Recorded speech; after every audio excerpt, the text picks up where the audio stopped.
ग्रामीणों ने विद्यालय मर्ज आदेश निरस्त कर करणी नगर में स्थानांतरण की उठाई मांग। राज्य के प्राथमिक विद्यालय डूडियो की धाड़ी वीरम नगर जालीपा के ग्रामीणों ने अतिरिक्त जिला कलेक्टर को ज्ञापन सौंपकर विद्यालय के मर्ज किए जाने के आदेश को निरस्त कर पुनः विद्यालय को करणी नगर में स्थानांतरित करने की मांग की है। ग्रामीणों ने बताया कि यह विद्यालय जलीपा कापुरड़ी लिग्नाइट परियोजना से प्रभावित विद्यालय है। खनन परियोजना के कारण क्षेत्र की आबादी प्रभावित हुई और भविष्य में करणी नगर में विस्थापन प्रस्तावित है, जहां अधिकांश परिवारों ने जमीन और प्लॉट ले रखे हैं। बावजूद इसके जनवरी 2025 में विद्यालय को राजकीय प्राथमिक विद्यालय माधल की धाड़ी लाखे टाली में मर्ज कर दिया है।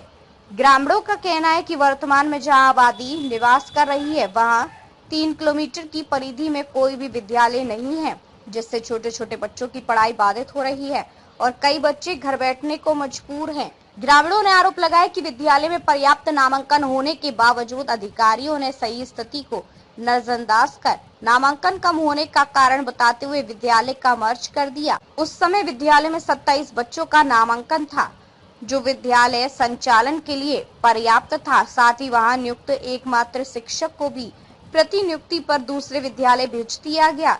ग्रामीणों ने बताया कि उनके पूर्वज स्वर्गीय श्री मलाराम जी ने शिक्षा के महत्व को समझते हुए विद्यालय के लिए 3 बीघा जमीन दान की थी, ताकि क्षेत्र का हर बच्चा शिक्षा से जुड़ सके और उसका सर्वांगीण विकास हो सके। ज्ञापन में यह भी मांग की गई कि जब तक नए विद्यालय भवन का निर्माण नहीं हो जाता, तब तक पुराने विद्यालय भवन को नहीं हटाया जाए तथा खनन कंपनी को इसके लिए पाबंद किया जाए। ग्रामीणों ने प्रशासन से आग्रह किया है कि बच्चों के भविष्य को ध्यान में रखते हुए मर्ज आदेश को निरस्त कर विद्यालय को करणी नगर में स्थानांतरित किया जाए, ताकि क्षेत्र के बच्चों को पुनः शिक्षा का अधिकार मिल सके। आज हम जालीपा कपुरड़ी माइंस के लोग प्रबल किसान हैं। आज हमारी मांगे थी स्कूल की, सड़क की और तमाम जो कंपनी ने जमीन आवक की, उसमें से जो विस्थापित होने वाली चीजें हैं और वो कंपनी के करने लायक है, सरकार के करने लायक है। तो उसमें से एक मुद्दा हमारा स्कूल का था और सड़क का भी है, लेकिन आज स्कूल के मुद्दे के लिए आए। जो सरकारी स्कूल है वो हमने जितनी भी बनी हुई है वो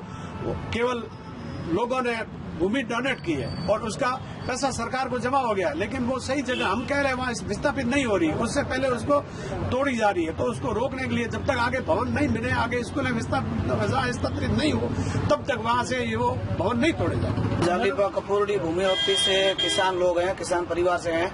आज हमारे यहाँ मुख्य मुद्दा ये है कि 15 साल पहले हमारी भूमि अवधि हुई थी, उसमें हमारे को कंपनी वालों ने कुछ बोला था कि भाई हम अपना जो भी आपकी सुविधा है वो आगे भी आपको दे देंगे, लेकिन आज हम उन सभी सुविधाओं से वंचित हैं। उसमें सबसे बड़ा मुद्दा ये है कि मेरे दादाजी ने, मेरे पिताजी वो 7 भाई है, दादाजी के 28 पोते हैं। दादाजी ने 4 बीघा स्कूल के लिए भूमि डोनेट की थी, वहाँ पे स्कूल बना हुआ था और आज हमारे 38 बच्चे जो घर पे बैठे या तो, और कुछ लोगों के पास पैसे हैं तो वो उनको बाड़मेर या कहीं भी दूसरी जगह प्राइवेट स्कूलों में भेज रहे हैं। हमारे आसपास 3-4 किलोमीटर एरिया में कोई स्कूल नहीं है और हमारी यही मांग है कि हमारी स्कूल आगे दूसरी जगह शिफ्ट की जाए। 4 बीघा हमने भूमि डोनेट की थी, वो हमारे पूर्वजों ने भी शिक्षा के महत्व को ध्यान में रखते हुए की थी। आज न तो हमको उस भूमि के पैसे मिले हैं और हमारे बच्चे भी अनपढ़ की तरह घर पे बैठे हैं। प्रोजेक्ट है तो उनको कम से कम बॉर्डर लाइन की स्कूल, अभी आबादी भी वहाँ बैठी है, तो उनको विस्थापित नहीं करे।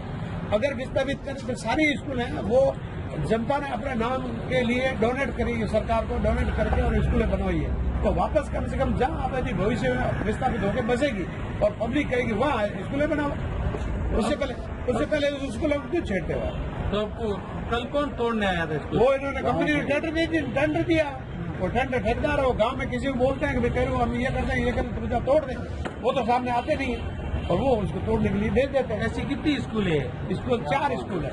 सबसे बड़ी स्कूल है चकदौल का, जो हसाड़ी फटा, जो सीनियर सेकेंडरी है। उसके बाद है मल्लानी डूडिया की ढाणी, मंगल की ढाणी, बेनीवाला की ढाणी और चकदौल का कुंभारे की ढाणी। ये स्कूल सारी है वो बॉर्डर लाइन पे एक गाँव में। उनको कम से कम आप उसके किनारे के जो जगह है, जो पब्लिक मांग थी, उनकी सुविधा के अनुसार उन्होंने बढ़वाई थी, उस हिसाब से वापस शिफ्ट करें। ये अपनी मन मर्जी से टेंडर करते थे, वो तोड़ने के लिए भेज देते। 4 स्कूलों में कितने बच्चे प्रभावित हो वे कम से कम 1000 बच्चे प्रभावित हो गए। और वो ये नहीं कि उनकी ये प्लान है कि भाई कम से कम अगली जो स्कूल है शिफ्ट की है पहले वो भी झांसा दे के दूसरी स्कूलों में शिफ्ट कर रही है और अभी तो उनका भवन नहीं बना है।